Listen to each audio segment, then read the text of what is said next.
स्वागत करुछि मु संगीता।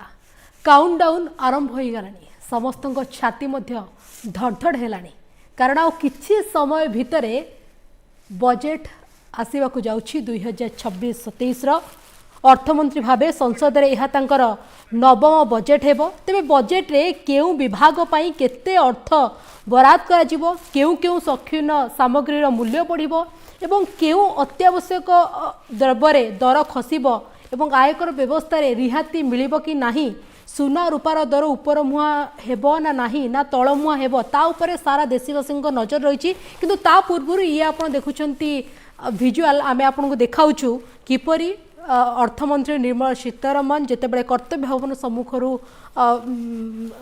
आसुथिले से समय दृश्य भी देखाउछु। तापरे एबे अर्थमंत्री निर्मला सीतारमण राष्ट्रपति भवन जाई मध्य राष्ट्रपति द्रौपदी मुर्मू को मध्य साक्षात करिसेंती। ये होची से समय दृश्य मध्य आमे आपनको देखाउछु एवं राष्ट्रपति द्रौपदी मुर्मू अर्थमंत्री को दही चिन्ह दे मध्य शुभेच्छा मध्य जणाइथिले, जहाको एक आमे शुभ परंपरा बहले मध्य विवेचना करिथाउ। ये होची सेही समय दृश्य जेतेबेले अर्थमंत्री निर्मला सीतारमण राष्ट्रपति द्रौपदी मुर्मू को भेटिथिले एवं तांको एक बजेट्र कॉपी मध्य प्रदान करथिले। होची से समय दृश्य मध्य आमे आपनको देखाउछु। किंतु समस्तଙ୍କର नजर रहिछि गरीब मध्यवित्त नारी समस्त नजर रखिचंती आज बजेट रे कौन आसुछि एवं सबुबले मध्यवित्त नजर थाए आम पाई कौन सस्ता हेबो एवं कौन महंगा हेबो।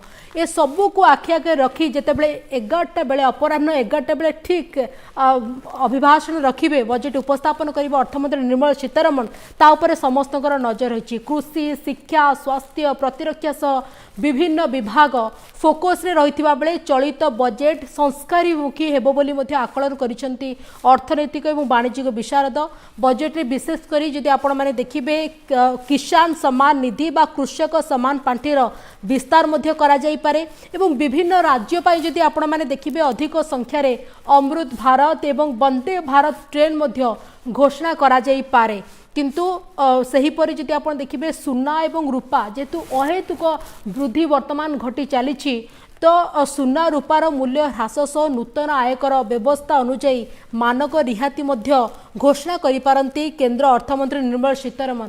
पाखापाखी आपण देखुचंती वर्तमान 10:43 होई गलानी आउ किछि मिनिट रो अपेक्षा रहिला दर्शक बंधु किछि अपराह्न 11टा बेले अर्थमंत्री निर्मला सीतारमण बजेट उपस्थापन करने जाउछंती। आउ एबे वर्तमान केंद्र कैबिनेट रो बैठक मध्ये चलीछि जेउथिरे 2026-27 केंद्र बजेट को औपचारिक भावे मंजूरी मध्य दिया जिवो पूर्वाह्न 11टारे कारण आ किछि समय अपेक्षा रहिला।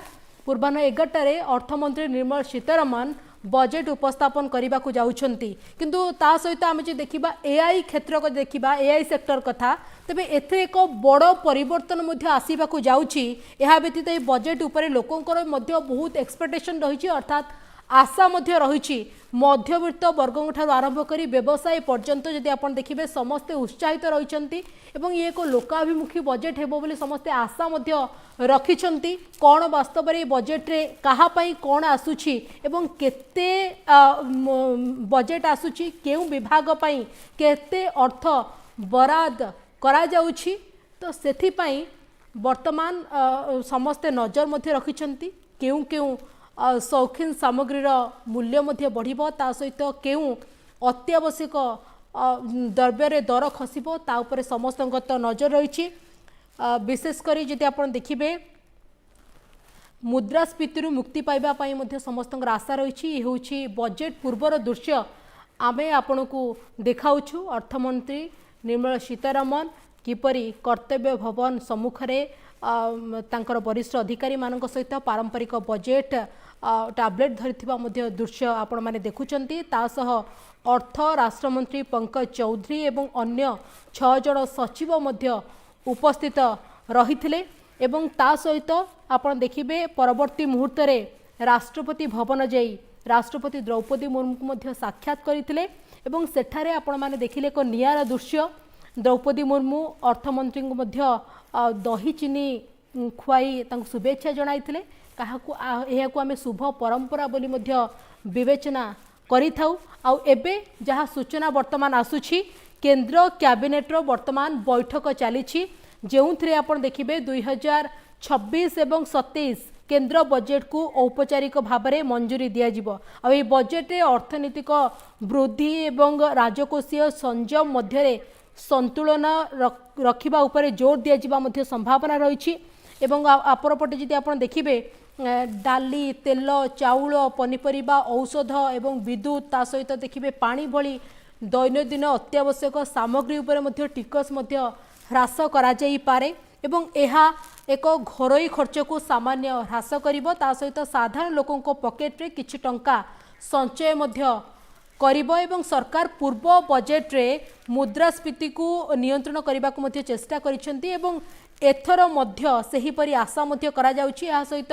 टिकस व्यवस्था को सरल करिबा ता सहित टिकस दाखल को सहज एवं कम असुविधा मुक्त करने उपरे मध्य ध्यान दिया जाई पारे आमे आलोचना करिबा आम सहित जोड़ी होचंती अर्थनीति विशेषज्ञ धनंजय बांठिया मध्य जोड़ी होचंती सर आपन को स्वागत नमस्कार आउ किछि समय अपेक्षा रहिला सर पूर्वाह्न 11 बजेट उपस्थापन हेबाकु जाउछि किंतु आपण कौन एक्सपेक्टेशन रखुचंती कौन आशा रखुचंती ये बजेट 2026-27 रो रूपरेख कौन हेबाकु जाउछि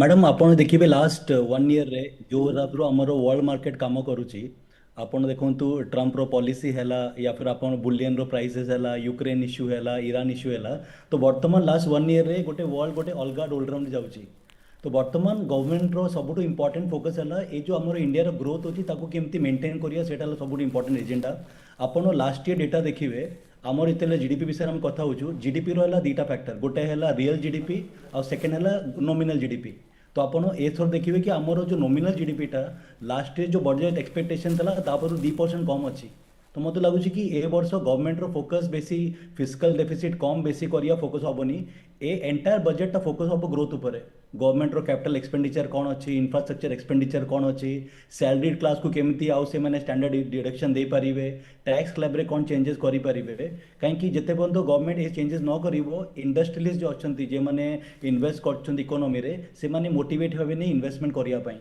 तो मत लगुच एक्सपेक्टेशन बहुत हाई अच्छी लास्ट इन्फ्लेशन आमर कंट्रोल रे आप डेटा देखो इन्फ्लेशन जो आरबीआई रो टार्गेट था ता भितर आम चलचु तो आमर इन्फ्लेशन प्रॉब्लम नहीं वर्तमान गवर्नमेंट रो ओनली एजेंडा इज ग्रोथ कहीं ए कंट्री गोटे एस्पिरेशनल मोड रे जाउची यूथ गोटे आमर एवरेज एज वर्तमान 31-32 अच्छी तो ये जो यूथ को एम्प्लॉयमेंट केमती दबा केमती गोटे भल अपॉर्चुनिटी क्रिएट करवा women becoming integral part of workforce आजिका डेट रे महिला माने आछंती जॉब मार्केट रे तांकू केमती अपॉर्चुनिटी देबा तो इनोवेशन ग्रोथ इंफ्रास्ट्रक्चर डेवलपमेंट एटा 4टा कोर रहिबो ए बजेट रो मत लगुच एक्सपेक्टेशन अच्छी आ जेमती कि हमर कहले कि मिडिल क्लास एक्सपेक्टेशन करूचंती टिके टैक्स रियाती टिके स्टैंडर्ड डिविएशन आउट सेकंड है इंपोर्टेंट है टिके हमर टैक्सेशन रे किछि चेंजेस ऑलरेडी जीएसटी कट होती आप देखिए last year September GST cut होता से ऑलरेडी इंपैक्ट देछि आपण कार सेल्स नंबर देखो लास्ट क्वार्टर रे car sales number is up by 15 to 20%। किंतु सर आपण केते प्रभाव देखुछंती आयकर रे केते रिहाती मिली पारे आपणक स्पेकुलेशन बा आपणकर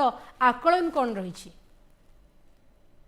मत लगुच कि बर्तमान मैडम जमी अभी आजिका डेट रे न्यू रेजिम रे 12 लाख पर्यंत ऑलमोस्ट टैक्स फ्री अच्छी आपको 12 लाख इनकम है टैक्स फ्री मत लगुच ये 12 को स्ट्रेच करके मैंने 15 करें जो 3 लाख एक्सट्रा मार्जिन अच्छी से कंजम्पशन को बूस्ट कर कहीं जिते टिके टैरिफ पॉलिसी आम टिके एक्सपोर्ट टिके हिट होती कहीं आप देखिए रुपी रो जो बर्तमान डेप्रिसिएशन अच्छी से भी टिके इंपैक्ट दूसरी तो इंटरनल कंजम्पशन ड्राइव कर इंडिया ग्रोथ स्टोरी रे तो आम लगुच यहाँ गोटे चेंज हो पारे आमर जो एफआई अच्छा जो फॉरेन इन्वेस्टर अच्छा से इन्वेस्ट करते इंडिया रे तांकर जो टैक्सेशन अच्छी लॉन्ग टर्म कैपिटल गेन 12.5% हो पारे ता भीतर टिके आम चेंजेस करूँ सेटा टिके प्रमोट करिवो आ लास्ट है एफडीआई मैडम एफडीआई इंडिया को आवश्यकता वर्तमान अच्छी जिते पर्यंत फॉरेन डायरेक्ट इन्वेस्टमेंट आसबनी लोक मैंने प्लांट सेटअप इंफ्रास्ट्रक्चर बिल्डअप करेंगे ए देश जो ग्रोथ आम चाहूँ से ग्रोथ आम से जापर जिते आम एजम्पशन करूँ तो मतलब ये 3टा फंडामेंटल फाउंडेशन अच्छी किंतु सर जितेबले आमे ओडिशा कथा आलोचना को नबा तेबे ओडिशा को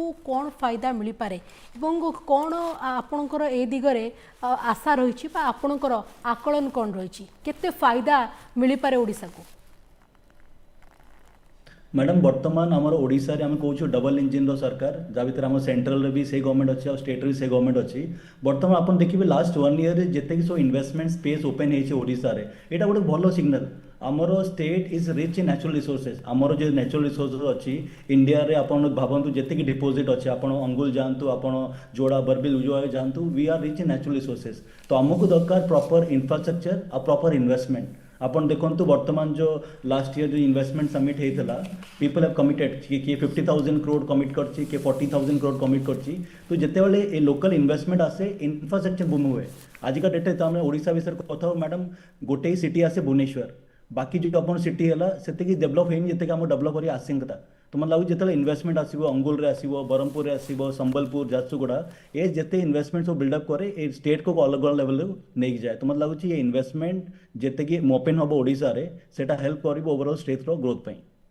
एवं समस्तंकर नजर रही सबू चाषी माने अन्नदाता माने आशा मध्य रखिछंती आम मानकु बेसी लाभ मिली किंतु कृषि क्षेत्र में आम देखीचे सबू बजेट रे अधिक प्राधान्य मध्य दि जाए एथर अन्नदाता को केते प्राधान्य दि जाइबो एवं किपरि फोकस करा जिवो एने आपनकर मत कौन रही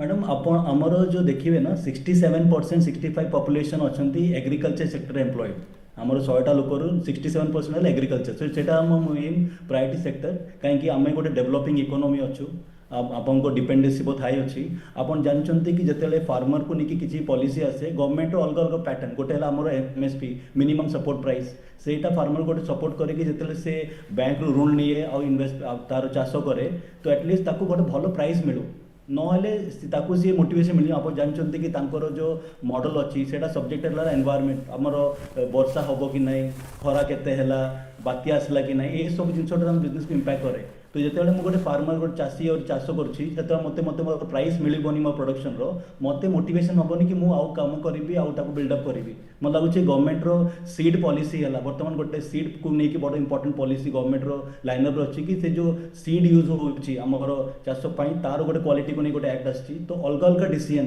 तांकर जो लोन रो अच्छी वेवर्स कि को सिनारियो जो जगह नेचुरल कैलामिटी है प्रॉब्लम है जो जगह प्रोडक्शन है केमी लोन वेवर स्कीम कौन अच्छी गवर्नमेंट सेटा गोटे पॉलिसी तो ये सब पॉलिसी को फोकस करा ताकि सेटा हेल्प करू हमर ओवरऑल फार्मिंग सेक्टर रे किंतु सर जने मध्यवित्त वर्गर लोकों कथा जे देखिबा से माने बजेट माने बुझंती कि कौन सस्ता हेबो कौन महंगा हेबो से मानकर यही ही नजर थाए कारण मध्यवित्त वर्गर लोक मैंने जितेबले पूर्वाह्न 11टार बजेट आसवाक जाऊँगी से चाह रही था आम कौन रही कौन सस्ता होची कौन महंगा होची किंतु आपण से दृष्टि कौन कहवाक चाहिए एवं ए बजेट रे आपणकर आकलन कौन रोची एवं कौन सस्ता कौन महंगा होगा जाऊँगी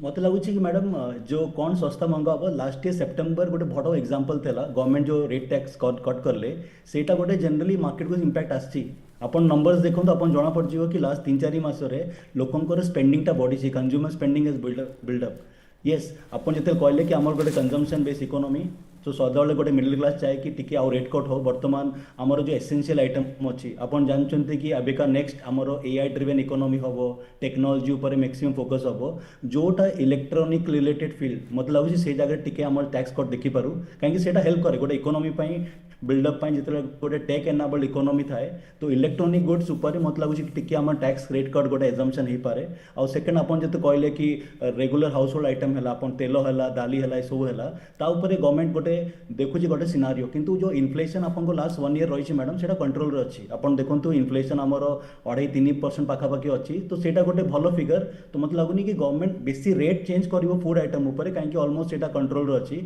येस आपन जोटा कि consumer durable goods electronic oriented ता भीतर आम टिके रेट कट एक्सपेक्ट करि परिबो किंतु एआई क्षेत्र रे बड़ परिवर्तन आसी पारे कि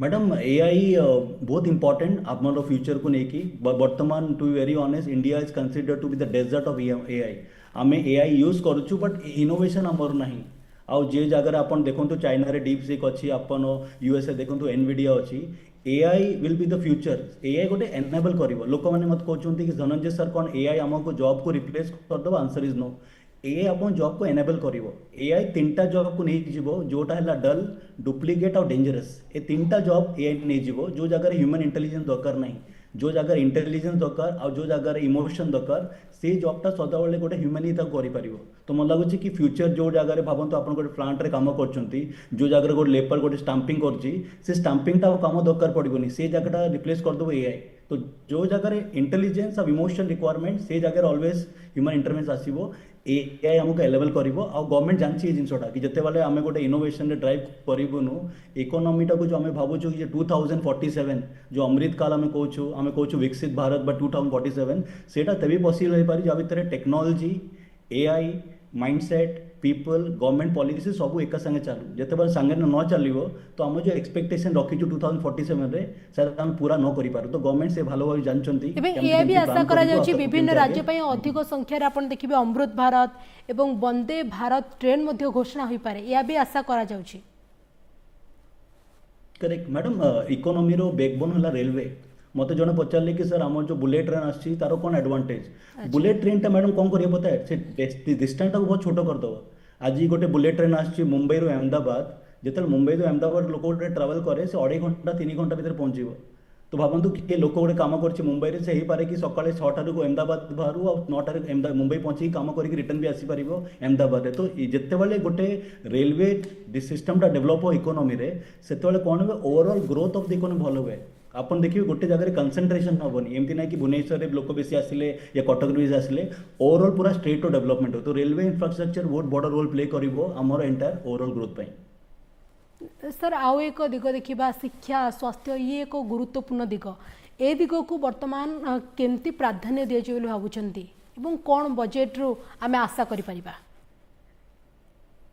मैडम आमर जो नेशनल एजुकेशन पॉलिसी थला सेटा गोटे इंपोर्टेंट स्टेप थला मते लागुची कि आमर जो एजुकेशन सिस्टम थला ना ता भितर स्किल डेवलपमेंट रो पार्ट कम थला थ्योरी अधिका थला तो आप नोटिस करेंगे ये जो नेशनल एजुकेशन पॉलिसी आसला ता भीतर फाइनेंशियल लिटरेसी गोटे इंपोर्टेंट टॉपिक पिला माने केमती पैसा विषय पाठ पढ़े पैसा केमती मैनेज करेंगे सेटा गोटे स्किल ऐड है तो आसंता फ्यूचर रे आपण यूरोपियन एजुकेशन सिस्टम देखंतु जापानीज एजुकेशन सिस्टम देखंतु से माने फोकस करंती मोर ऑफ लाइफ स्किल्स ऊपर केमती गोटे लोक स्किल डेवलप करियो जॉब पई बट किंतु आमर पैटर्न कौन था it was more of a theory oriented से एग्जाम रे मार्क्स केते रखियो तो गवर्नमेंट रियलाइज कला कि नहीं हमको गोटे एमती पॉलिसी दरकार जा भीतर लाइफ स्किल और एजुकेशन कॉम्बिनेशन हो तो सेटा गोटे इंपोर्टेंट आउ health is always priority madam covid पर आपन देखो तो government spending towards health infrastructure is increase like anything कहीं covid was a question mark covid गोटे क्वेश्चन मार्क देला कि आमर जो वर्तमान हेल्थ इंफ्रास्ट्रक्चर अच्छी एटा सफिशिएंट नाइ to take care of such kind of calamities Covid गोटे रेयर सिनारियो किंतु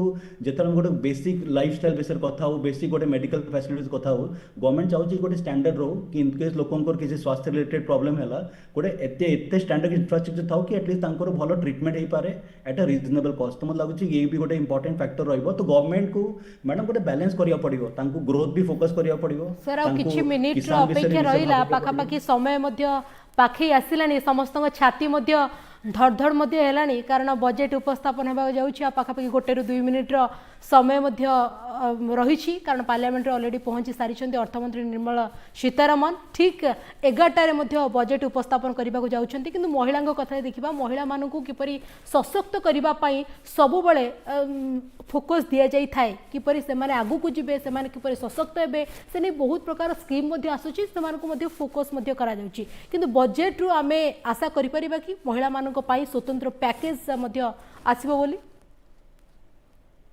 मैडम आपन जो गवर्नमेंट पॉलिसी देखिए मन मत लगुच कि वोमेन सेंट्रिक पॉलिसी बहुत गवर्नमेंट आनी आपन देखंतु बेटी पढ़ाओ बेटी बचाओ सेटा गोटे स्लोगन जो गवर्नमेंट कैरी करतला आजिका डेट रे मैडम आपन देखंतु 10th रिजल्ट हो या 12th रिजल्ट हो जनरली आपन देखिबे गोटे गर्ल्स कैंडिडेट आउटस्कोर करछि गोटे बॉय कैंडिडेट रे सेटा गोटे बड़ गोटे सिग्नल कि यस इकोनॉमी रे गोटे जिनस चेंजेस होची आपन देखंतु गवर्नमेंट पॉलिसी हैला सेल्फ हेल्प ग्रुप को नेकी वर्तमान गवर्नमेंट सीड फंडिंग अवेलेबल अछि आपन जो स्टार्टअप इंडिया विषय कथा हेबे गवर्नमेंट स्पेसिफिकली गोटे प्रोविजन रखि जा भितर कि गोटे वुमेन एंटरप्रेन्योर अछंती से किछि बिजनेस करिया चाहउछंती गोटे सेल्फ हेल्प ग्रुप अछि से माने किछि करिया चाहउछंती गवर्नमेंट इज रेडी टू पे फॉर देयर सीड कैपिटल तो ये जो डेवलपमेंट है वुमेन एंटरप्रेन्योरशिप वुमेन को लेकिन केमी जॉब मार्केट रे अपॉर्चुनिटी क्रिएट हम गवर्नमेंट वुमेन को लेकिन पॉलिसीज कौन अच्छी कॉर्पोरेट रे केते गोटे परसेंटेज केते कोटा हम दरकार वुमेन एम्प्लॉय पई ए सब जिनसोटा इकोनॉमी को हेल्प करे सर वर्तमान एबे सीधा सड़क आमे सांसद को जिबा पार्लियामेंट रे वर्तमान एबे आ किछि समय भितरे आरंभ होई जो बजेट उपस्थापन करबे अर्थमंत्री निर्मला सीतारमन बहुत बहुत धन्यवाद सर आपन तमाम आलोचना एवं सूचना पई एबे सीधा सड़क Sir, with your permission, I rise to lay on the table a copy each of the following papers, Hindi and English versions, under Article 281 of the Constitution, Report for 2026 to 2031, Volume 1, Main Report of the 16th Finance Commission. 2. Report for 2026-2031, Volume 2, Annexures of the 16th Finance Commission. Number 3, explanatory memorandum as to the action taken on the recommendations contained in the above report. Item number 2, माननीय वित्त मंत्री Nirmala Sitharaman ji.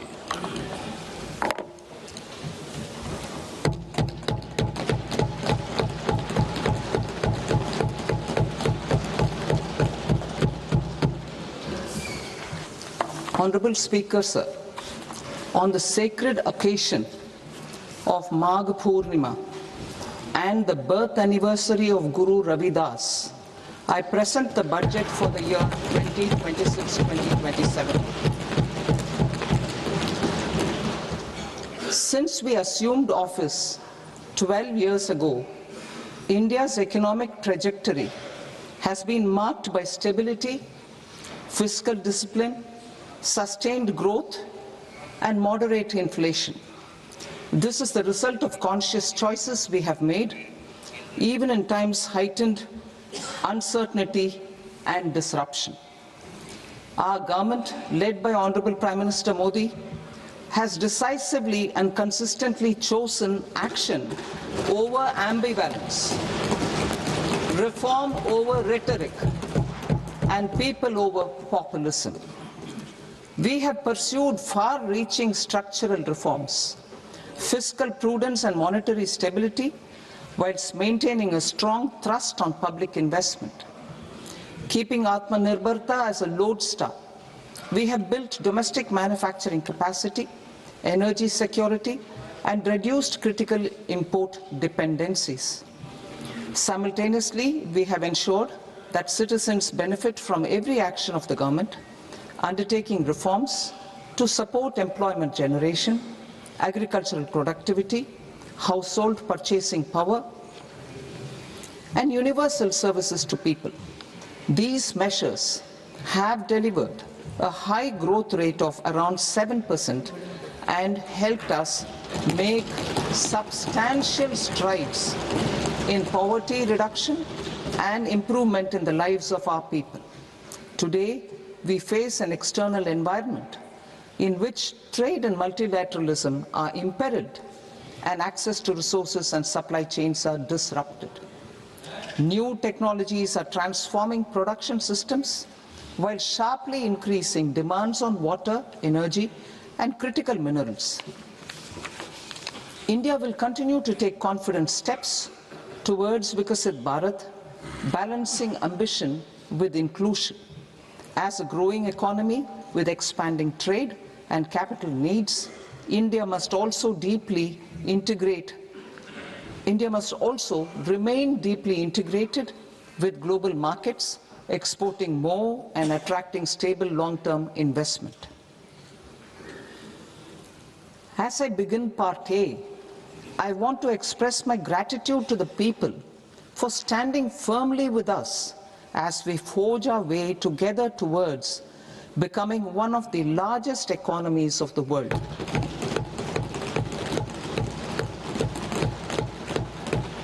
Our aim is to transform aspiration into achievement and potential into performance as we ensure that the dividends of growth reach every farmer, the scheduled caste, the scheduled tribes, the nomads, the youth, the poor, and the women.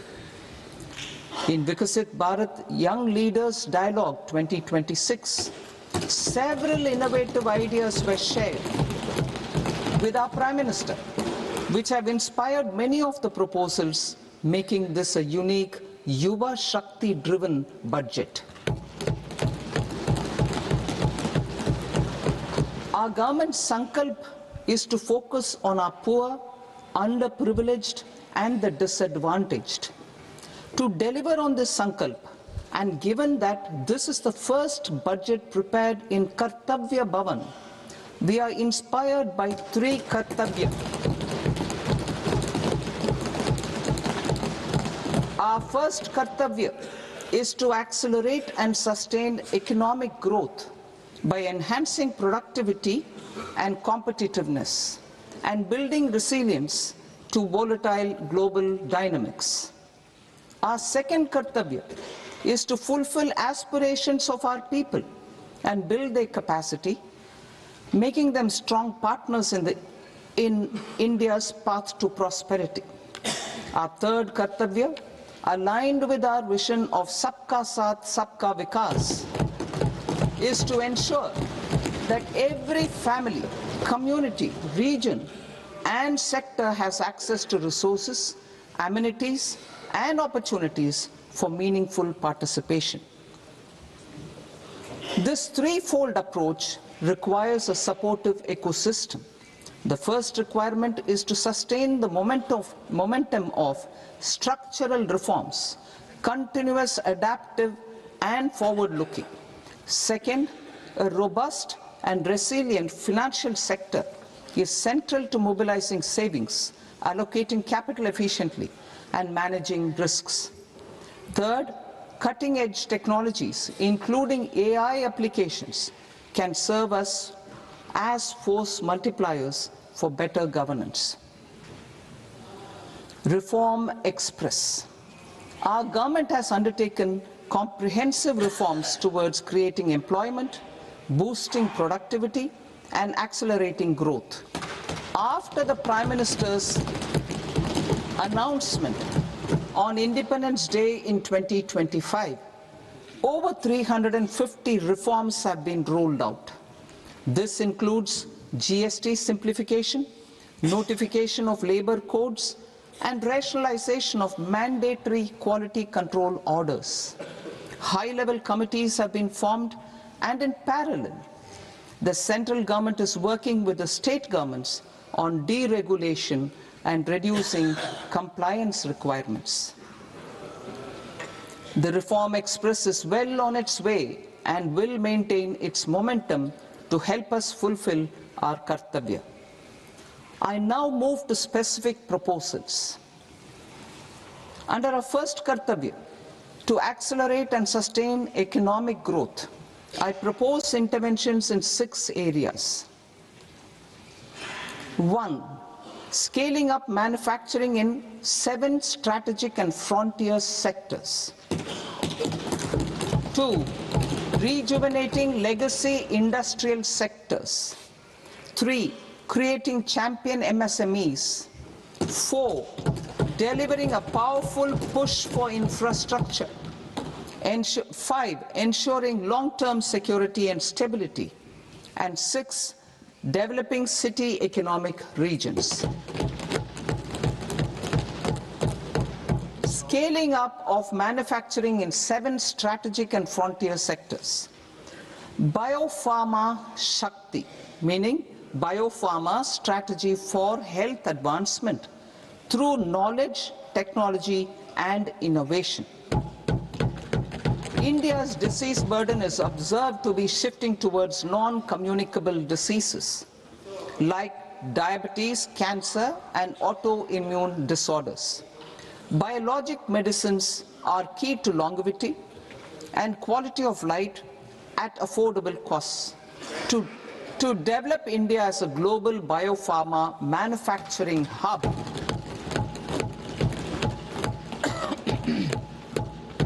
I propose the Biopharma Shakti with an outlay of 10,000 crores over the next 5 years. This will build the ecosystem for domestic production of biologics and biosimilars. The strategy will include a biopharma-focused network with 3 new national institutes of pharmaceutical education and research, popularly known as NIPERs, and upgrading 7 existing ones. It will also create a network of 1,000 accredited India clinical trials sites We propose to strengthen the Central Drug Standard Control Organization to meet global standards and approve timeframes through and approval timeframes through a dedicated scientific review cadre and specialists. India's Semiconductor Mission 1.0 expanded India's semiconductor sector capabilities. Building on this, we will launch ISM 2.0 to produce equipment and materials, design full-stack Indian IP, and fortify supply chains. We will also focus on industry-led research and training centers to develop technology and skilled workforce. The Electronics Components Manufacturing Scheme, launched in April 2025 with an outlay of 22,919 crores, already has investment commitments at double the targets. We propose to increase the outlay to 40,000 crores to capitalize on this momentum.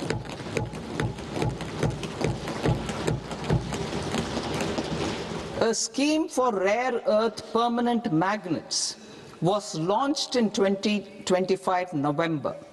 We now propose to support the mineral-rich states of Odisha, Kerala, Andhra Pradesh and Tamil Nadu to establish dedicated rare earth corridors to promote mining, processing, research and manufacturing. To enhance domestic chemical production and reduction import dependency and reduce import dependency, we will launch a scheme to support states in establishing 3 dedicated chemical parks through challenge route on a cluster-based plug-and-play model. Strong capital goods.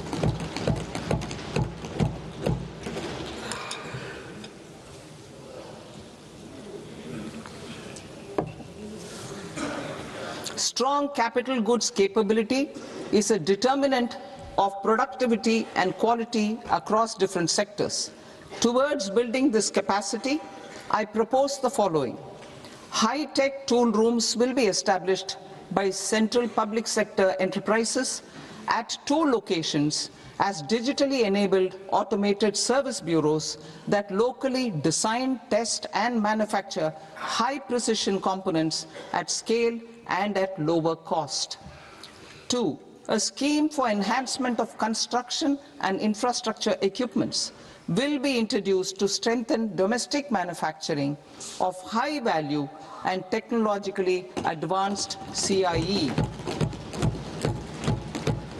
This can range from lifts in a multi-storied apartment or firefighting equipment in multiplexes, large or small, and to tunnel boring equipments for building metros and high-altitude roads. I also propose a scheme for container manufacturing to create a globally competitive container manufacturing ecosystem with a budgetary allocation of 10,000 crores over a 5-year period. For the labor-intensive textile sector, I propose an integrated program with 5 subparts. 1. The National Fiber Scheme for self-reliance in natural fibers, such as silk, wool and jute, man-made fibers, and new-age fibers. Textile expansion and employment scheme to modernize traditional clusters with capital support for machinery, technology upgradation, and common testing and certification centers. 3. The National Handloom and Handicraft Program to integrate and strengthen existing schemes and ensure targeted support for weavers and artisans.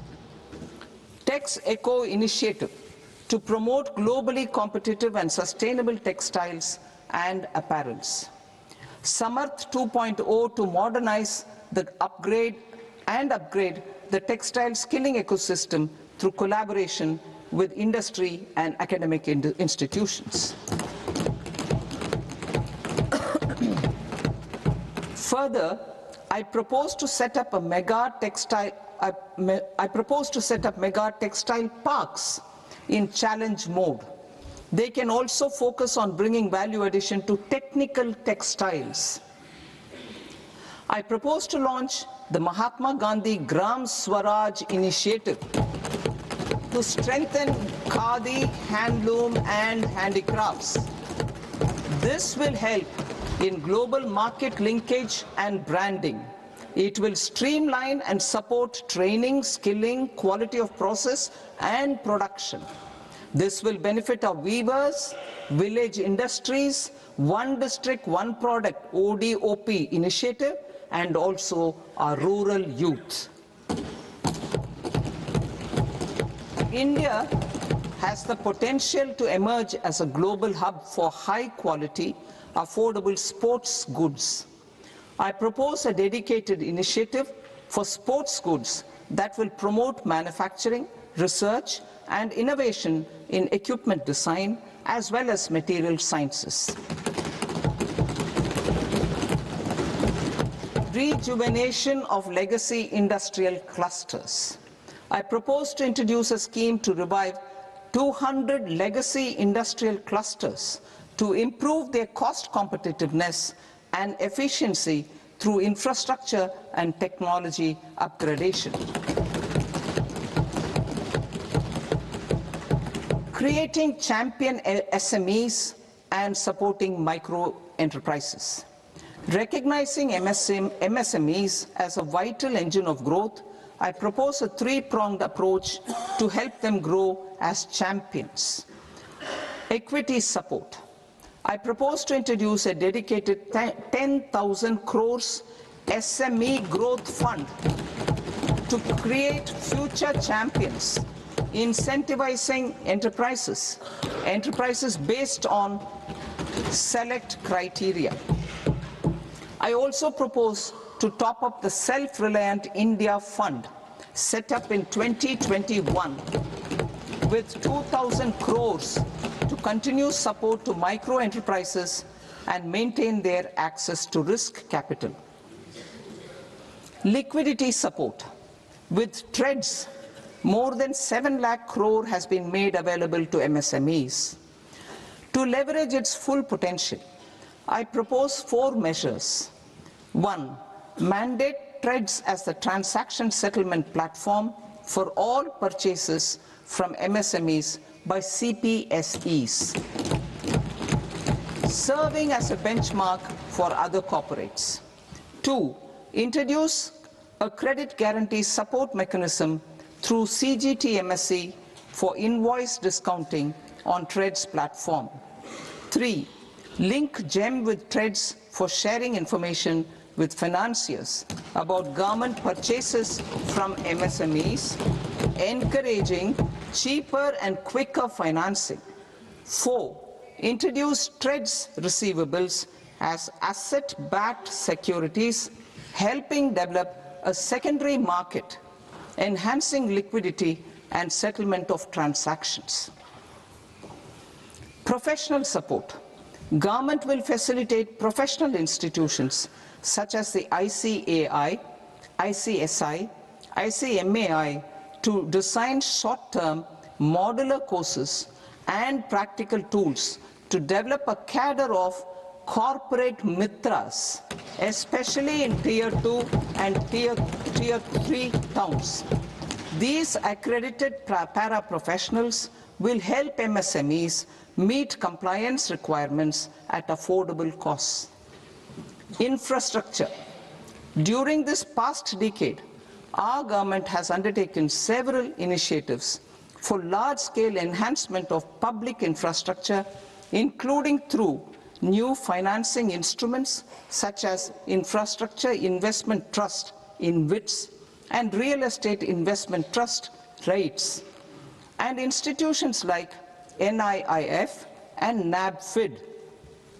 We shall continue to focus on developing infrastructure in cities with over 5 lakh population, that is Tier 2, Tier 3 cities, which have expanded to become growth centers. Public capital expenditure has increased manifold from 2 lakh crore in 2014-15 to an allocation of 11.2 lakh crore in BE 25-26. In this coming year, that is financial year 2026-27, I propose to increase it to 12.2 lakh crores to continue the momentum. To strengthen the confidence of private developers regarding risks during infrastructure development and construction phase, I propose to set up an infrastructure risk guarantee fund to provide prudentially calibrated partial credit guarantee to lenders. Over the years, RITES have emerged as a successful instrument for asset monetization. I propose to accelerate recycling of significant real estate assets of the CPSEs through the setting up of dedicated RITES. To promote environmentally sustainable movement of cargo, I propose to 1. Establish new dedicated freight corridors connecting Dankuni in the east to Surat in the west. Operationalize 20 new national waterways over the next 5 years. Starting with National Waterways 5 in Orissa to connect mineral-rich areas of Talcher and Angul and industrial centers like Kalinga Nagar to the ports of Paradeep and Dhamra. Training institutes will be set up as regional centers of excellence for development of required manpower for these waterways. This will benefit youth in the entire stretch of the waterways to train and acquire skills. Further, a ship repair ecosystem catering to inland waterways will also be set up at Varanasi and Patna. And C, launch a coastal cargo promotion scheme for incentivizing a modal shift from rail to road to increase the share of inland waterways and coastal shipping from 6% to 12% by 2047. To enhance last mile and remote connectivity and promote tourism, I propose to give incentives to indigenize manufacturing of seaplanes. A seaplane VGF scheme will be also introduced to provide support for operations. Carbon capture, utilization and storage. Aligning with the roadmap launched in December 2025, the carbon capture, utilization and storage technologies at scale will achieve higher readiness and in end-use application across 5 industrial sectors, including power, steel, cement, refineries, and chemicals. An outlay of 20,000 crore is proposed over the next 5 years for this purpose. City economic regions. Cities are India's engines of growth, innovation, and opportunities. We shall now focus on Tier 2, Tier 3 cities, and even temple towns, which need modern infrastructure and basic amenities. This budget aims to further amplify the potential of cities to deliver the economic power of agglomerations by mapping city economic regions based on their specific growth drivers.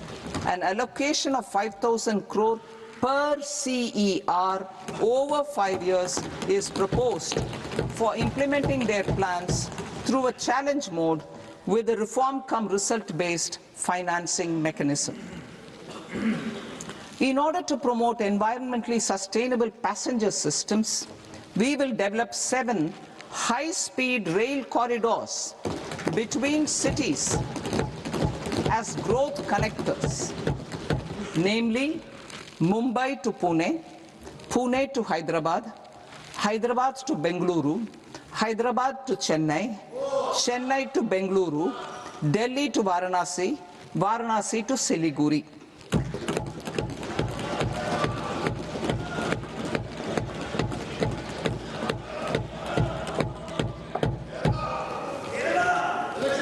financial sector, the Indian banking sector today is characterized by strong balance sheet, historic highs in profitability, improved asset quality, and coverage exceeding 98% of villages in the country. At this juncture, we are well placed to futuristically evaluate the measures needed to continue on the path of reform-led growth of this sector. I propose setting up a high-level committee on banking for Vikasit Bharat. High-level committee on banking for Vikasit Bharat to comprehensively review the sector and align it with India's next phase of growth, while safeguarding financial stability, inclusion, and consumer protection. The vision for NBFCs for Vikasit Bharat has been outlined with clear targets for credit disbursement and technology adoption in order to achieve scale and improve efficiency in the public sector NBFCs. As a first step, it is proposed to restructure the Power Finance Corporation and Rural Electrification Corporation. I propose a comprehensive review of the foreign exchange management non-debt instruments rules to create a more contemporary, user-friendly framework for foreign investments consistent with India's evolving economic priorities. Corporate bond market. I propose to introduce a market-making framework with suitable access to funds and derivatives on corporate bond indices. I also propose to introduce total return swaps on corporate bonds. Municipal bonds. To encourage the issuance of municipal bonds of higher value by larger cities, I propose an incentive of 100 crore rupees for a single bond issuance. 100 crore rupees for a single bond issuance of more than 1,000 crore. The current scheme under Amrit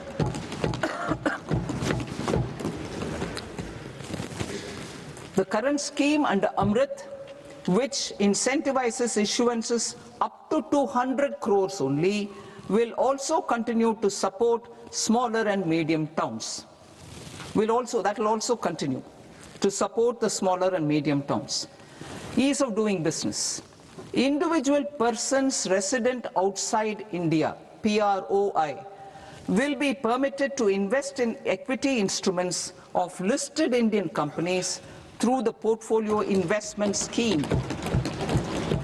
It is also proposed to increase the investment limit for an individual PROI under the scheme from 5% to 10%, with an overall investment limit for all individual PROIs to 24% from the current 10%. Emerging technologies including AI. 21st century is technology driven. Adoption of technology is for the benefit of all people. Farmers in the field, women in STEM, youth keen to upskill, and Divyangjan to access newer opportunities. The government has taken several steps to support new technologies through AI Mission, National Quantum Mission, Anusandhan National Research Fund, and Research and Development and Innovation Fund. Our second kartavya is to fulfill aspirations and build capacities. Close to 25 crore individuals have come out of multi-dimensional poverty through a decade of our government's sustained and reform-oriented efforts.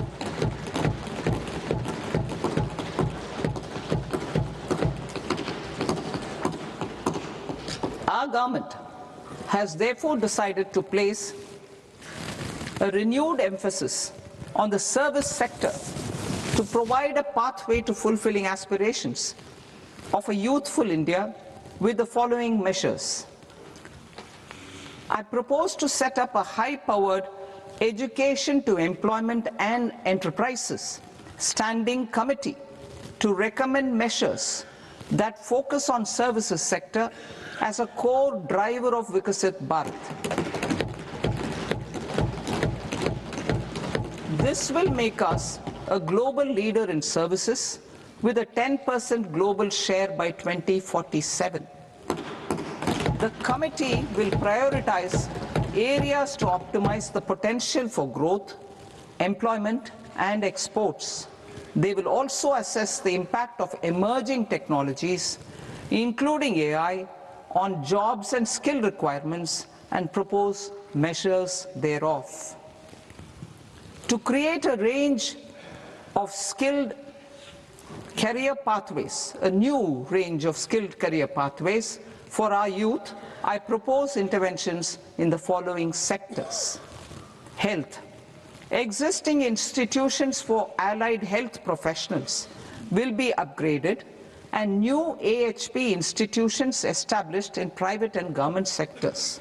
This will cover 10 selected disciplines, including optometry, radiology, anesthesia, OT technology, applied psychology and behavioral health, and add 1 lakh AHPs over the next 5 years.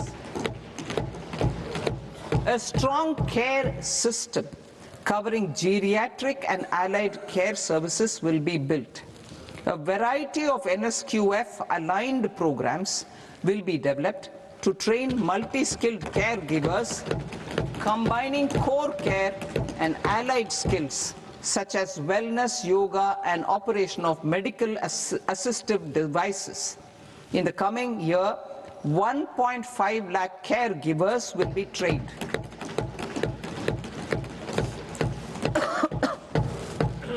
Hubs for medical value tourism.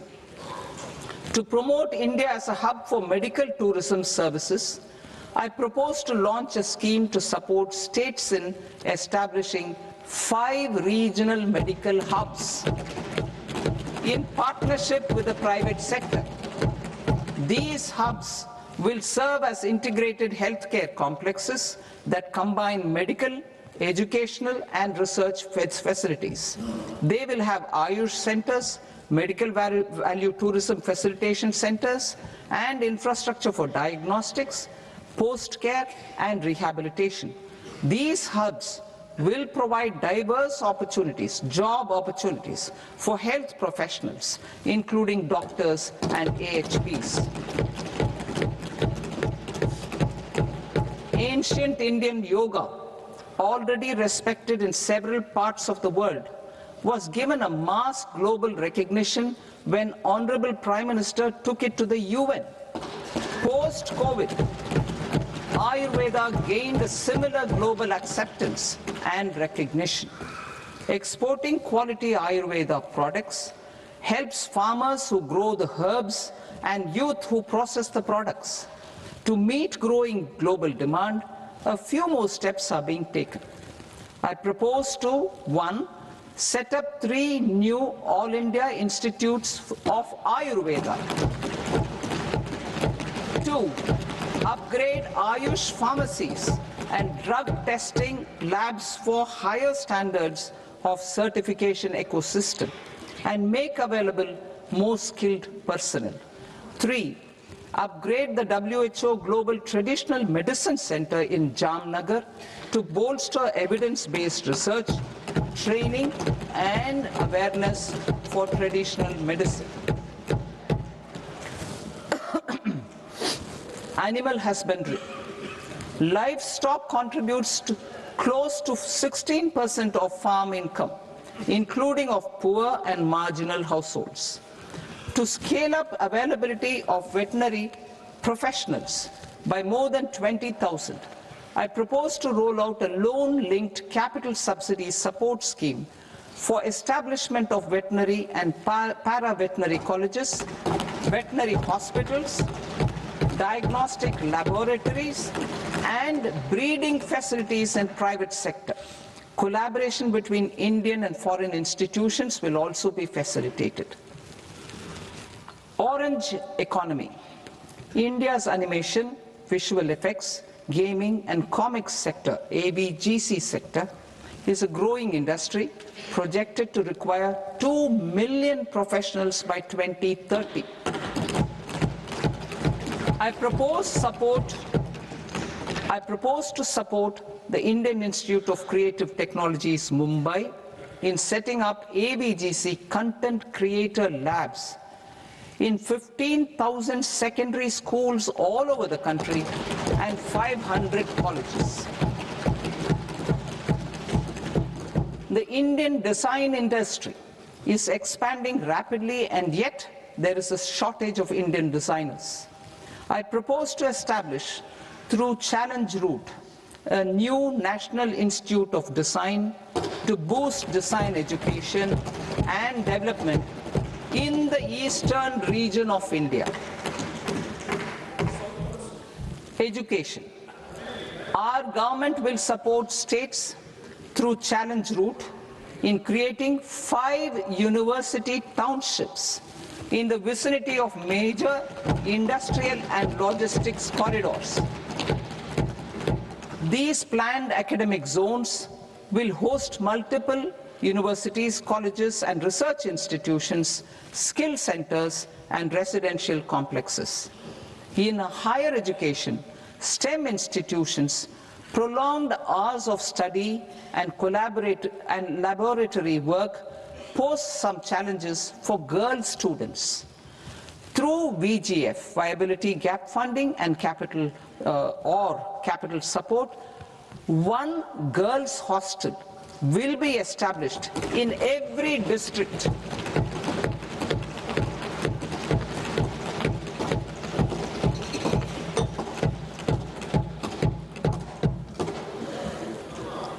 To promote astrophysics and astronomy via immersive experiences. 4 telescope infrastructure facilities will be set up or upgraded. The National Large Solar Telescope, the National Large Optical Infrared Telescope, the Himalayan Chandra Telescope, and the Cosmos 2 Planetarium. Tourism. The tourism sector has the potential to play a large role in the employment generation, forex earnings, and expanding the local economy.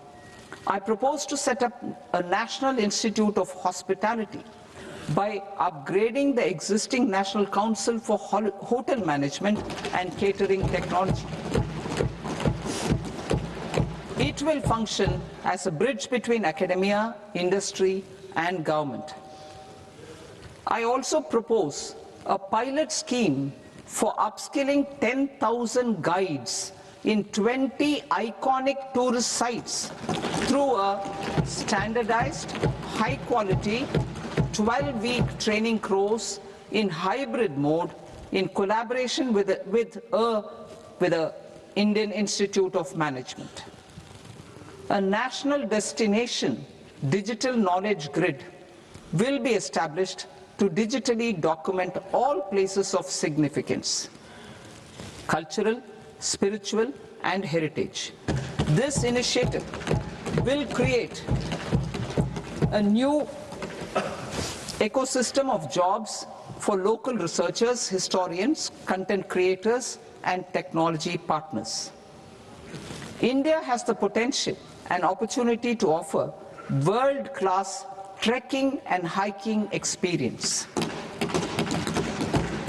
We will develop ecologically sustainable mountain trails in Himachal Pradesh, Uttarakhand, and Jammu Kashmir.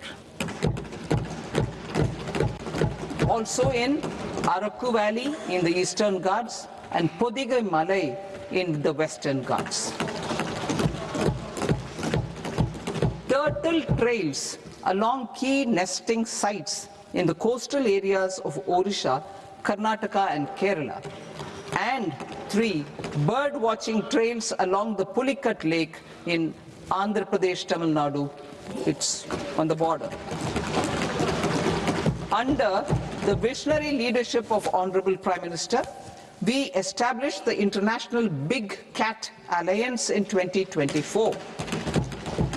This year, India is hosting the first ever Global Big Cat Summit, where heads of governments and ministers from 95 range countries will deliberate on collective strategies for conservation.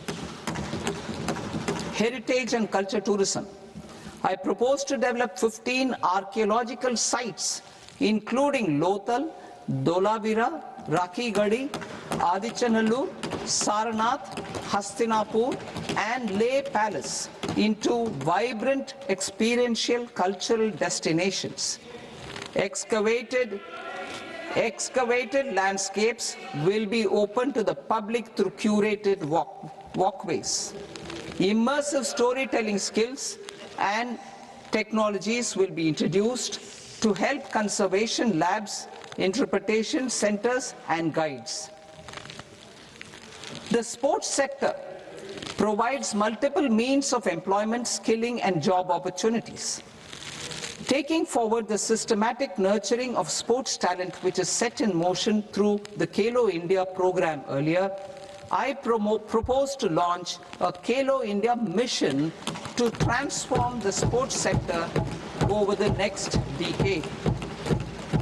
The mission will facilitate an integrated talent development pathway supported by training centers, which are foundational, intermediate, and elite levels.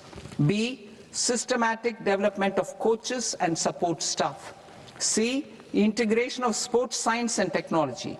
D, competitions and leagues to promote sports culture and provide platforms. And E, development of sports infrastructure for training and competition.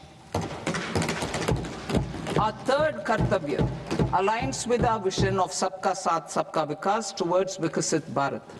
This requires targeted efforts for 1, increasing farmer incomes through productivity enhancement and entrepreneurship, with special attention to small and marginal farmers. B, empowering Divyangjan through access to livelihood opportunities, training, and high-quality assistive devices.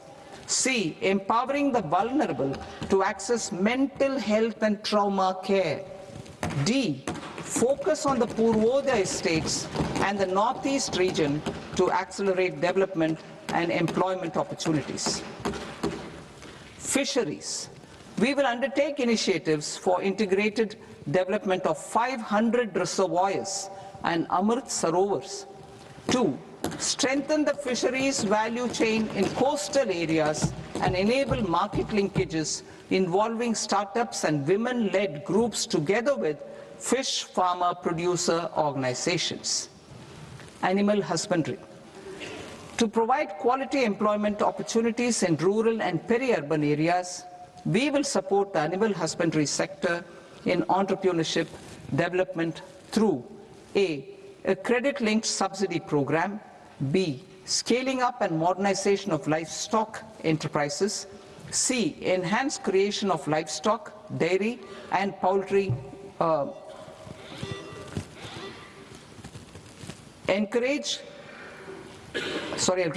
enhanced creation of livestock, dairy, and poultry-focused integrated value chains, and D, encourage creation of livestock farmer-producer organizations. High-value agriculture. To diversify farm outputs, increase productivity, enhance farmers' incomes, and create new employment opportunities, we will support high-value crops such as coconut, sandalwood, cocoa, cashew in the coastal areas, agar trees in northeast, and nuts such as almonds, walnuts, and pine nuts in our hilly regions. These, all of them, will be supported. India is the world's largest producer of coconuts. About 30 million people, including nearly 10 million farmers, depend on coconuts for their livelihood. To further enhance competitiveness in coconut production, I propose a coconut promotion scheme to increase production and enhance productivity through various interventions, including replacing and non-productive trees with new saplings or plants or varieties in major coconut growing states. A dedicated program is proposed for Indian cashew and cocoa to make India self-reliant in raw cashew and coconut production and processing, enhance export competitiveness, and transform Indian cashew and Indian cocoa into premium global brands by 2030. Sandalwood. Sandalwood is closely linked to India's social and cultural heritage. Our government will partner with state governments to promote focused cultivation and post-harvest processing to restore the glory of the Indian sandalwood ecosystem, to rejuvenate old, low-yielding orchards, and expand high-density cultivation of walnuts, almonds, and pine nuts. We will support a dedicated program to enhance farmer incomes and in bringing value addition by engaging youth. Bharat Vistar, that is virtually integrated system to access agricultural resources. I propose to launch Bharat Vistar, a multilingual AI tool that shall integrate the AgriStack portals and the ICAR package on agricultural practices with AI systems. This will enhance farm productivity, enable better decisions for farmers, and reduce risk by providing customized advisory support. She Marts for rural women-led enterprises. Building on the success of Lakpati Didi program, I propose to help women take the next step from credit-linked livelihoods to being owners of enterprises. Self-help entrepreneur, She Marts will be set up as community-owned retail outlets within the cluster-level federations through enhanced and innovative financing instruments. Empowering Divyangjan. Divyangjan Kaushal Yojana.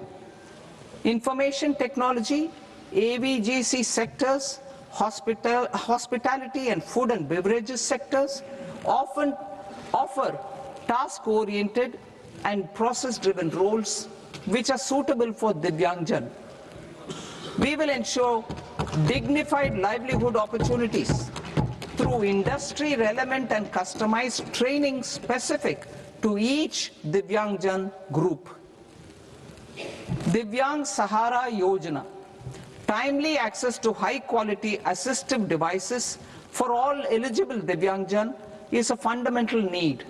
I propose to 1. Support the Artificial Limbs Manufacturing Corporation of India, Alimco, to set up and to scale up production of assistive devices, invest in R&D and AI integration, strengthen PM Divyasha Kendras, and support setting up of assistive technology marts as modern retail style centers where Divyangjan and senior citizens can see, try and purchase assistive products.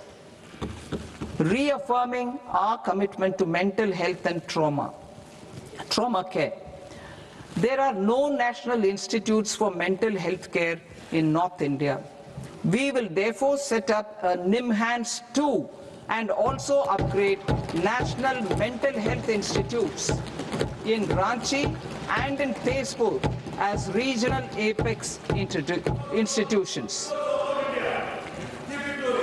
Emergencies expose families, particularly the poor and vulnerable, to unexpected expenditure. We will strengthen and increase these capacities by 50% in district hospitals by establishing emergency and trauma care centers. Focus on Purvodaya states and northeastern regions. Purvodaya, I propose the development of an integrated East Coast industrial corridor with a well-connected node at Durgapur, creation of 5 tourism destinations in 5 Odia states, and the provision of 4,000 e-buses. Buddhist sites in northeastern region. The northeastern region is a civilizational confluence of Theravada and Mahayana or Vajrayana traditions. I propose to launch a scheme for development of Buddhist circuits in Arunachal Pradesh, Sikkim, Assam, Manipur, Mizoram, and Tripura. The scheme will cover preservation of temples and monasteries, pilgrimage interpretation centers, connectivity, and pilgrim amenities. 16th Finance Commission. On 17th November 2025, the 16th Finance Commission submitted its report to the President. As mandated under Article 281 of the Constitution, the government is to lay the report along with the explanatory memorandum on the action taken report on the recommendations of the Commission in Parliament, which, Sir, Honourable Speaker, you've allowed me to do at the commencement of this session. The government has accepted the recommendation of the Commission to retain the vertical share of devolution at 41%. As recommended by the Commission, I have provided 1.4 lakh crores of rupees to the states for the year 2026-2027 as Finance Commission grants. These include rural and urban local body and disaster management grants. Fiscal consolidation. Government has been delivering on our fiscal commitments consistently without compromising on social needs.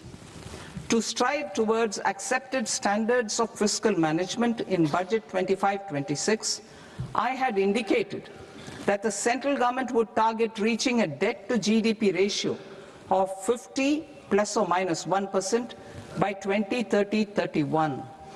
In line with this, the debt to GDP ratio is estimated to be 55.6% of GDP in BE 26-27. compared to 56.1% of GDP in RE 25-26. A declining debt to GDP ratio will gradually free up resources for priority sector lending and expenditure by reducing the outgo on interest payments. One of the main operational instruments for debt targeting is the fiscal deficit. I am happy to inform this august House that I fulfilled my commitment made in 2021-2022 to reduce fiscal deficit below 4.5% of GDP by 25-26. In RE 25-26, the fiscal deficit has been estimated at par with BE of 2025-26 at 4.4% of GDP. In line with the new fiscal prudence path of debt consolidation, the fiscal deficit in BE 26-27 is estimated to be 4.3% of the GDP.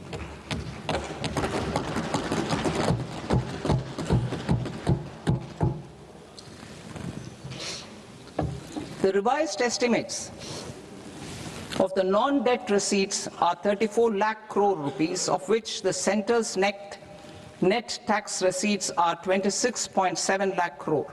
The revised estimate of the total expenditure is 49.6 lakh crore rupees, of which the capital expenditure is about 11 lakh crores.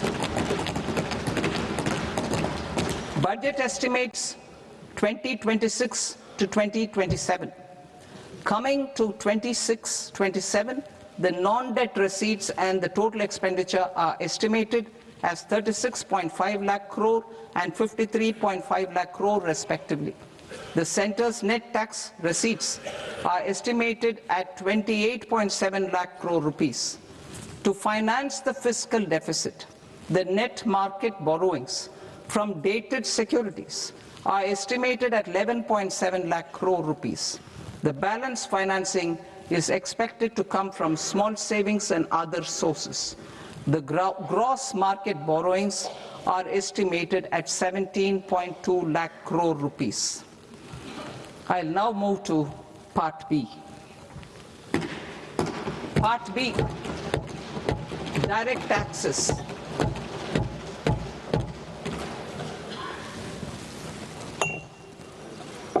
Honorable Speaker, sir, I now present my proposals on direct taxes.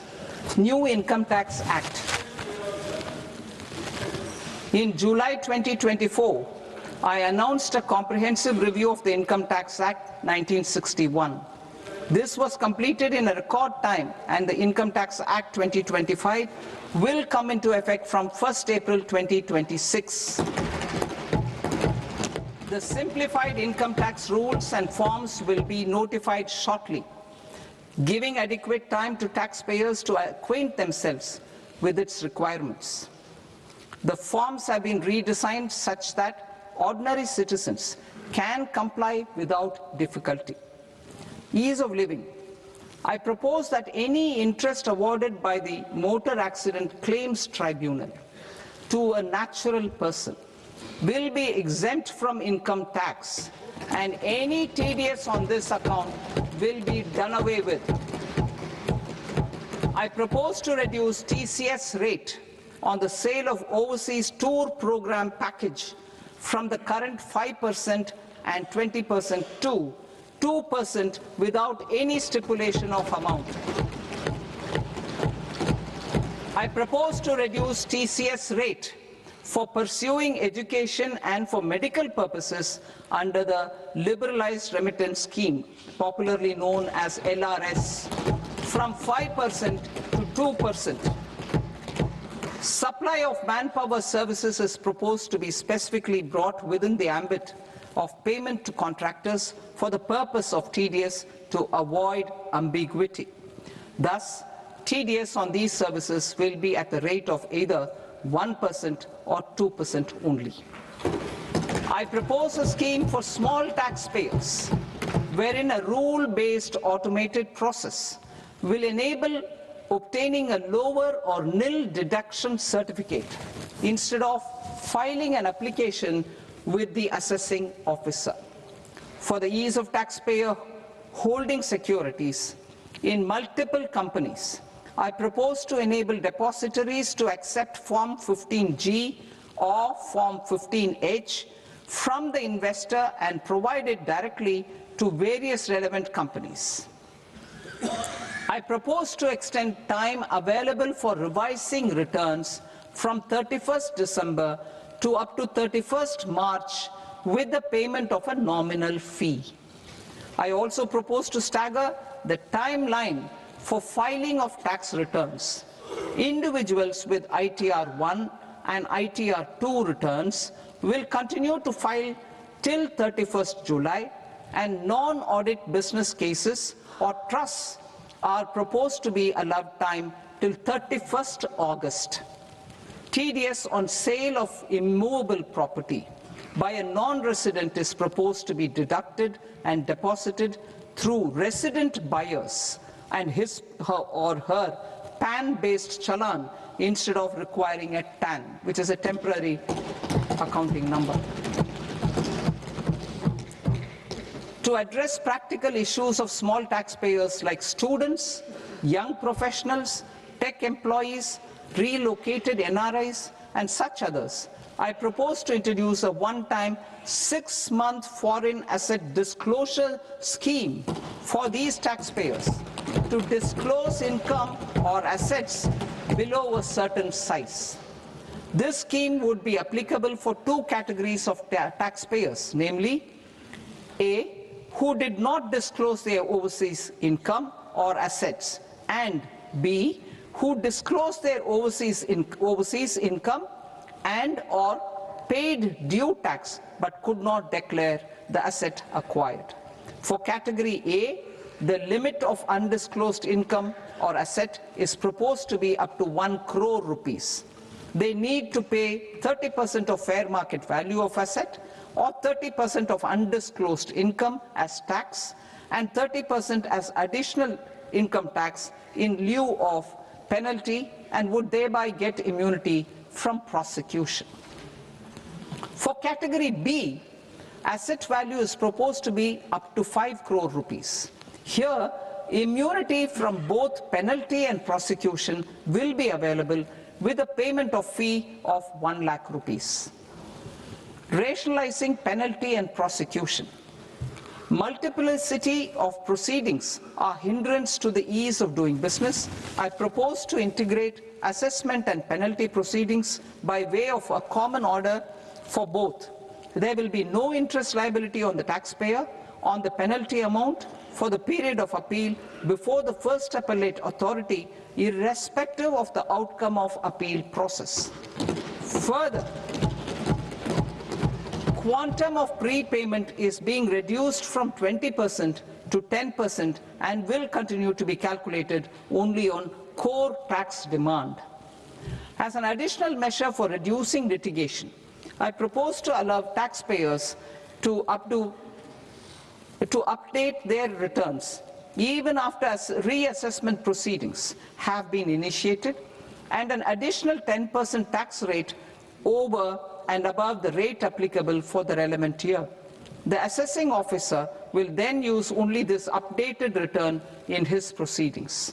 There is already a framework for immunity from penalty and prosecution in the cases of underreporting.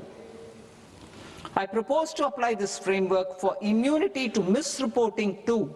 However, in such a case, the taxpayer will need to pay 100% of the tax amount as an additional income tax over and above the tax and interest due. Penalties for certain technical defaults, such as failure to get accounts audited, non-furnishing of transfer pricing audit report, and default in furnishing statement for financial transactions are proposed to be converted into fee.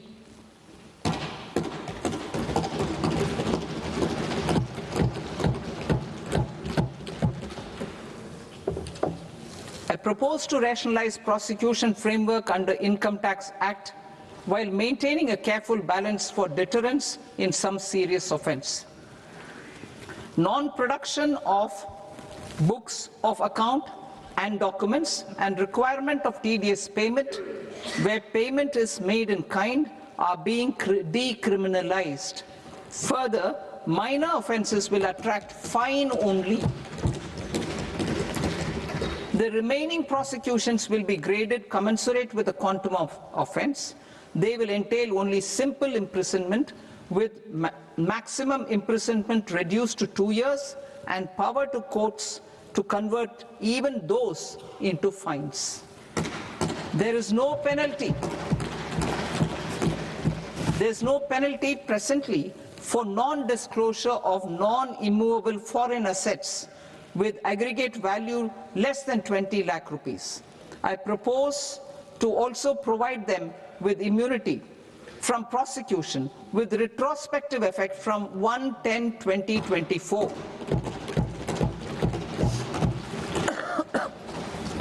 Cooperatives. Deduction is already allowed to a primary cooperative society engaged in supplying milk, oilseeds, fruits or vegetables raised or grown by its members. I propose to extend this deduction to also include supply of cattle feed and cotton seed produced by its members. I propose to allow inter-cooperative society dividend income as deduction under the new tax regime to the extent it is further distributed to its members. I further propose to allow exemption for a period of 3 years to dividend income received by a notified national cooperative federation on their investments made in companies up to 31/1/2026. This exemption would be allowed only for dividends further distributed to its member cooperatives. Supporting IT sector as India's growth engine. India is a global leader in software development services, IT-enabled services, knowledge process outsourcing services, and contract R&D services relating to software development. These businesses and their segments are quite interconnected with each other. All these services are proposed to be clubbed under a single category of information technology services with a common safe harbor margin of 15.5% applicable to all. The threshold for availing safe harbor for IT services is being enhanced substantially from 300 crore rupees to 2,000 crore rupees. Safe harbor for IT services shall be approved by an automated rule-driven process without any need for tax officer to examine and accept the application. Once applied by an IT services company, the same safe harbor can be continued for a period of 5 years at a stretch at its choice. For IT services companies who want to conclude advanced pricing agreement, APA, I propose to fast-track unilateral APA process for IT services and endeavor to conclude it within a period of 2 years. The period of 2 years can be extended by a further period of 6 months on taxpayers' request. I propose to extend the facility of modified returns available to the entity entering APA to its associated entities also. Attracting global business and investment. Recognizing the need to enable critical infrastructure and boost investment in data centers, I propose to provide tax holiday till 2047 to any foreign company that provides cloud services to customers globally by using data center services from India. It will, however, need to provide services to Indian customers through an Indian reseller entity. I also propose to provide a safe harbor of 15% on cost in case the company providing data center services from India is a related entity. To harness the efficiency of just-in-time logistics for electronic manufacturing, I propose to provide safe harbor to non-residents for component warehousing in a bonded warehouse at a profit margin of 2% of the invoice value.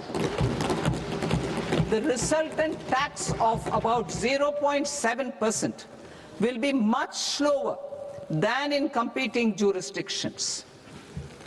To provide fillip to toll manufacturing in India, I propose to provide exemption from income tax for 5 years to any non-resident who provides capital goods, equipment, or tooling to any toll manufacturer in a bonded zone.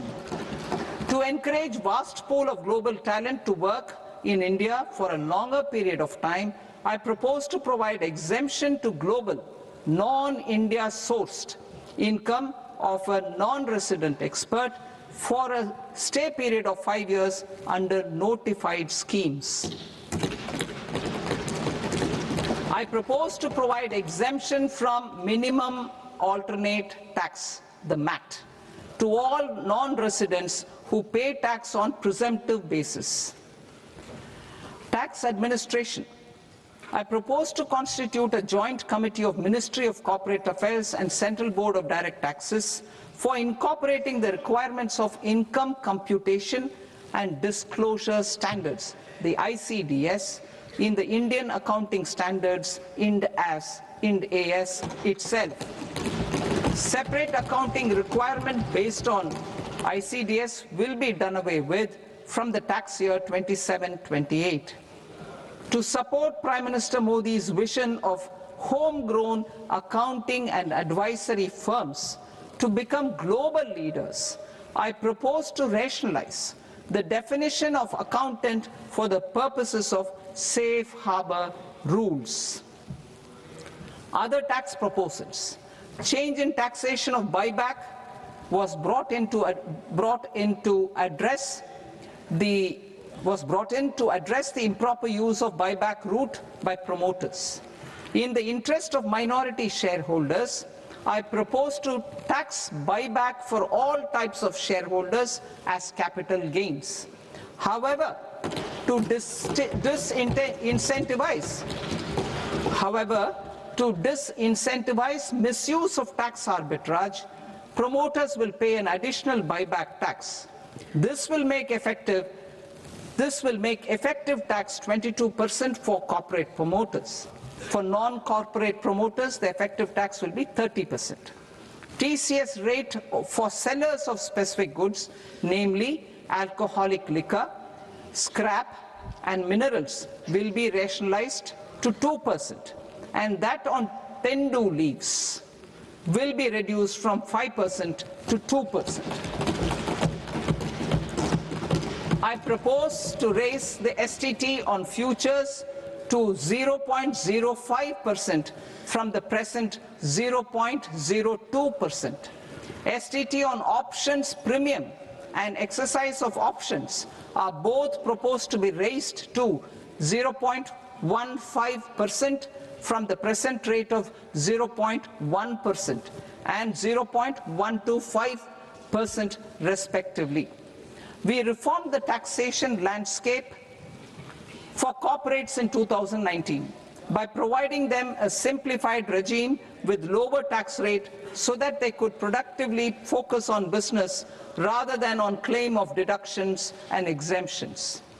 To encourage companies to shift to the new regime, set off of brought forward MAT credit, minimum alternate tax credit, is proposed to be allowed to companies only in the new regime. Set off using available MAT credit is proposed to be allowed to an extent of 1/4 of the tax liability in the new regime. MAT is proposed to be made final tax, so there will be no further credit accumulation from 1st April 2026. In line with this change, the rate of final tax is being reduced to 14% from the current MAT rate of 15%. The brought forward MAT credit of taxpayers accumulated till 30th March 2026 will continue to be available to them for set-off as above. Indirect taxes. I shall now take up proposals related to indirect taxes. My proposals for customs and central excise aim to further simplify the tariff structure, support domestic manufacturing, promote export competitiveness, and correct inversion in duty. To continue weeding out long continuing customs duty exemptions, I propose to remove certain exemptions on items which are being manufactured in India or where the imports are negligible. Similarly, to further simplify the process of ascertaining the rate of duty applicable on a particular item, I propose to incorporate certain effective rates in various customs notifications to the tariff schedule itself. I shall now take up sector-specific proposals. Promotion of exports of marine, leather, and textile products. I propose to increase the limit for duty-free imports of specified inputs used for processing seafoods for export from the current 1% to 3% of FOB value of the previous year's export turnover. I also propose to allow duty-free imports of specified inputs, which is currently available for exports of leather or synthetic footwear, to exports of shoe uppers as well. I propose to extend the time period for export of final product from the existing 6 months to 1 year for exporters of leather or textile garments, leather or synthetic footwear, and other leather products. Energy transition and security. I propose to extend the basic customs duty exemption given to capital goods used for manufacturing lithium-ion cells for batteries to those used for manufacturing lithium-ion cells for battery energy storage systems also. I propose to exempt basic customs duty on import of sodium antimonate for use in manufacture of solar glass. Nuclear power. I propose to extend the existing basic customs duty exemption on imports of goods required for nuclear power projects till the year 2035 and expand it for all nuclear plants irrespective of their capacity. Critical minerals. It is proposed to provide basic customs duty exemption to the import of capital goods required for the processing of critical minerals in India. Biogas blended CNG. I propose to exclude the entire value of biogas while calculating the central excise duty payable on biogas blended CNG. Civil and defense aviation. I propose to exempt basic customs duty on components and parts required for the manufacture of civilian training and other aircrafts.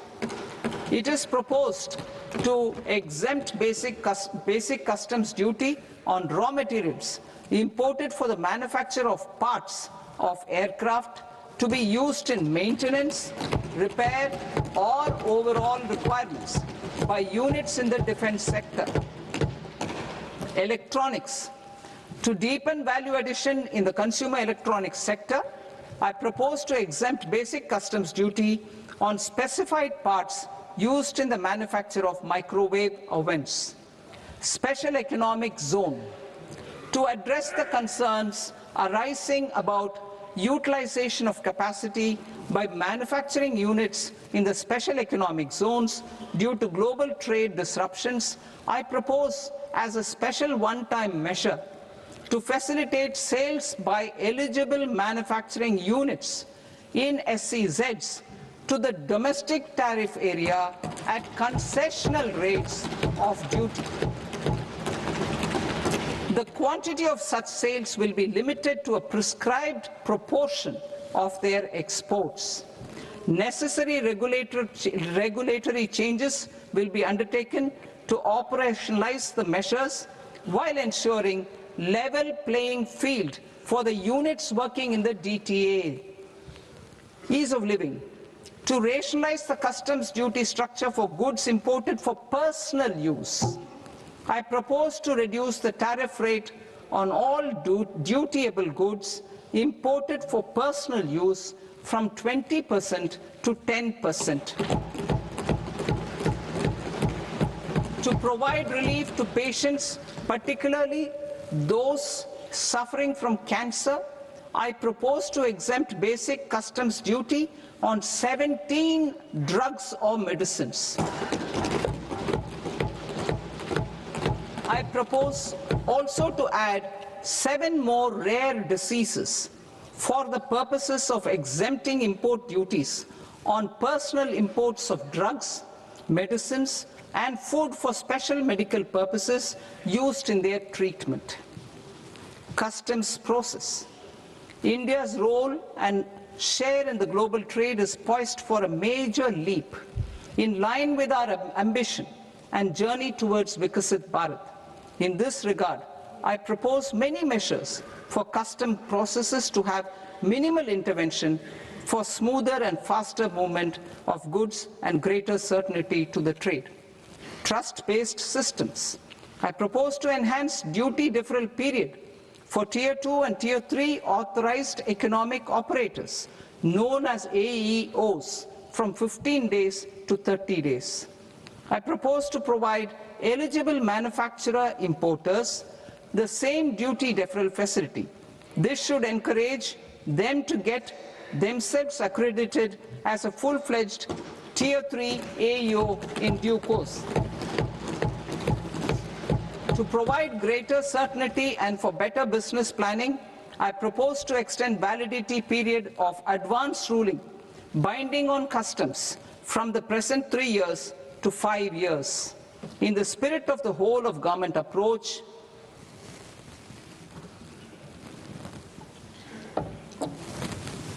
government agencies will be encouraged to leverage AEO accreditation for preferential treatment in clearing their cargo. Regular importers with trusted long-standing supply chains will be recognized in the risk system so that the need for verification of their cargo every time can be minimized. Export cargo using electronic sealing. Export cargo using electronic sealing will be provided through clearance from the factory premises to the ship. For import of goods not needing any compliance, filing of bill of entry by a trusted importer and arrival of goods will automatically notify customs for completing their clearance formalities. This will enable goods to be released immediately on arrival. The customs warehouse framework will be transformed into a warehouse operator-centric system with a self-declarations, electronic tracking, and risk-based audit. These reforms will move away from the current system of officer-dependent approvals and reduce transaction delays and compliance costs. Ease of doing business. Approvals required for cargo clearance from various government agencies will be seamlessly processed through a single and interconnected digital window by the end of the financial year. Processes involved in clearance of food, drugs, plant, and animal and wildlife products, accounting for about 70% of interdicted cargo, will be operationalized on this system by April 2026 itself. For goods not having any compliance requirement, clearance will be done by customs immediately after online registration is completed by the importer, subject to the payment of duty. Customs integrated system will be rolled out in 2 years as a single integrated and scalable platform for all customs processes. Utilization of non-intrusive scanning with advanced imaging and AI technology for risk assessment will be expanded in a phased manner with the objective to scan every container across all the major ports. New export opportunities to support Indian fishermen to fully harness the economic value of marine resources beyond our territorial waters. The following measures will be taken. A. Fish catch by an Indian fishing vessel in exclusive economic zone or on the high seas will be made free of duty. Landing of such fish on foreign port will be treated as export of goods. Safeguards will be put in place to prevent misuse during fish catch, transit, or transshipment. To support aspirations of India's small businesses, artisans, and startups to access global markets through e-commerce, I am pleased to announce complete removal of the current value cap of 10 lakh rupees per consignment on courier exports. In addition, handling of rejected and returned consignments will be improved with effective use of technology for identifying such consignments. I propose to revise provisions governing baggage clearance during international travel to address genuine concerns of passengers. The revised rules will enhance duty-free allowances in line with the present-day travel realities and provide clarity in temporary carriage of goods brought in or taken out. There are honest taxpayers who are willing to settle disputes by paying all their dues, but they get deterred due to negative connotation associated with penalty. They will now be able to close cases by paying an additional amount in lieu of penalty. Honorable Speaker, sir, with this, I commend the budget to this august House. Jai Hind.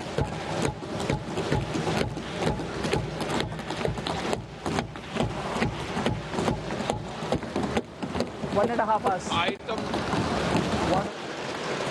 Item number 3 माननीय वित्त मंत्री जी।